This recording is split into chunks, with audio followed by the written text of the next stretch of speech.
Itũra rĩa Masol kaunti-inĩ ya West Pokot nĩ rĩgũmĩirwo nĩ itu rĩa kĩeha thutha wa mahiũ mao kũragwo nĩ maabithaa a borithi. Arĩithia maugĩte maraumaga mwena wa Kadeng'oi kũrĩithia mahiũ mao merekeire mwena wa Masol rĩrĩa maabithaa a borithi mararathũkĩirie mahiũ mao rithathi. Zilitoka malisho zilikuwa narudi nyumbani. Na ilikuwa ni asubuhi. Hiyo ilikuwa asubuhi saa 6. Arĩithia maugĩte mathiĩte hathara nene kuona ũrĩithia wa mahiũ nĩyo biashara ĩrĩa marutaga. Sisi tumepata hasara kabisa kwa sababu hii ng'ombe ni shamba yetu. Atongoria kuma mwena ũcio nĩ makũmithĩtie gĩko gĩkĩ magĩkĩhoya kũrĩ ministry ya ũgitĩri wa thĩinĩ kũmateithĩrĩria gũthuthuria ndeto ĩno nĩguo gũkinyĩra kĩhoto.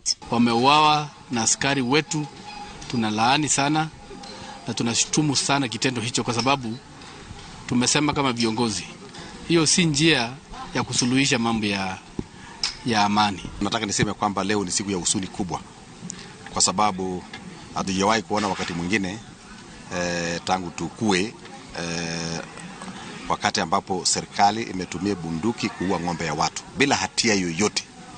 And lost government by the government that is supposed to protect its own people and their property, to killing those animals.